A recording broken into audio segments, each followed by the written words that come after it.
Good evening. நான் உங்கள் maths teacher பேசுகிறேன். All of you welcome to our maths ma'am TNPSC class. இன்றைக்கி நம்ம பார்க்க போகிறது ஃபேக்ட்ரைஸ். இதில் பாருங்கள், X square plus 14x plus 49. நமக்கு பார்த்தோன்னே இதை பார்த்து தான் நமக்கு குழுவே கிடைக்கணும். 49ல் 7 ஸ்கொயர்டுன்னு எழுதிக்கலாம், 7 ஸ்கொயர்டுன்னு. அப்போ எக்ஸ் ஸ்கொயர் ப்ளஸ்ஸு இதை 7 வர மாதிரி பிரித்து எழுதுகிறோம். அப்போ 2 × 7 × எக்ஸு ப்ளஸ் 7 ஸ்கொயர். இப்போ இது என்ன மாடல் இருக்குது பாருங்கள், A square plus 2ab plus B square. அப்போ இதை டக்குன்னு இது பாருங்கள், இதில் ஒரு அடுக்கு எக்ஸு, இதில் குறி ப்ளஸ்ஸு, இதில் ஒரு அடுக்கு 7 ஹோல் ஸ்கொயர்டுன்னு எழுதிடலாம். அவ்வளவுதான். இது ஒரு அடுக்கு, இது குறி, இதில் ஒரு அடுக்கு. பாருங்கள், a plus B whole square. அப்போ பாருங்கள், எக்ஸ் ஸ்கொயர் பண்ணால் எக்ஸ் ஸ்கொயர்டா ப்ளஸ் 7 ஸ்கொயர் பண்ணால் 7 ஸ்கொயர்டா, இதை 3 2ab வேறு 2 7 14 எக்ஸு வந்துருச்சிங்களா. எக்ஸ் ஸ்கொயர் பண்ணால் எக்ஸ் ஸ்கொயர் ப்ளஸ்ஸு இதை பார்த்தா இன்றைக்கி கொஞ்சம் பிரில்லியண்டாக இருந்தால் இதை பார்த்தாவே சொல்லிவிடலாம். இது 7 வர மாதிரி 2.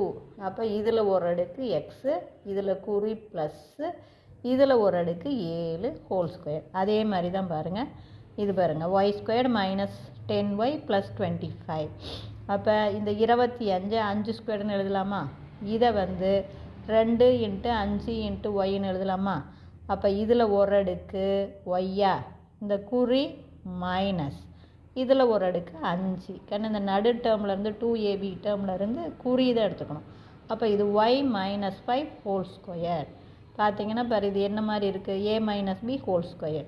ஏ மைனஸ் பி ஹோல் ஸ்கொயர் என்ன, A square minus 2ab plus B square. பாருங்கள், இதை ஸ்கொயர் பண்ணி பாருங்கள், ஒய்யை ஸ்கொயர் பண்ணால் ஒய் ஸ்கொயர்டா, அப்புறம் மைனஸ் 5 ஸ்கொயர் பண்ணால் ப்ளஸ் 25. இதை 3ஐயும் பெருக்கி பாருங்கள், I 2 10 ஒய், இதை 2 ஒய் ஸ்கொயர் ஏ ஸ்கொயர், அதான் ஒய் ஸ்கொயர் ப்ளஸ் 25. இதை பெருக்கும்போது மைனஸ் 10y, ஏ மைனஸ் பி ஹோல் ஸ்கொயர் ஃபார்மேட்டில் இருக்குது. புரிஞ்சுதுங்களா. அதுதான் இவ்வளோ, அது ஒன்றுமே இல்லை. அதே மாதிரி தான் இது 4m square plus 12m plus 9 அப்படின்னா இந்த 4m ஸ்கொயரை 2m ஹோல் ஸ்கொயர்னு எழுதிக்கலாம். இந்த 9ஐ 3 ஸ்கொயர்னு எழுதலாம். இந்த 12ஐ அதாவது 2ம் 2m 3யும் வர மாதிரி இந்த 12m 2m × 3ன்னு எழுதலாம். அப்போ இதில் ஒரு அடுக்கு 2m, இதில் குறி ப்ளஸ்ஸு, இதில் 3. அப்போ ஹோல் ஸ்கொயர். பாருங்கள், நான் 2 4 நாமும் 12m வந்துடுது. அந்த 12m 2 × 2m × 3ன்னு எழுதலாம். புரிஞ்சுதுங்களா. Wish you all the best. Thank you.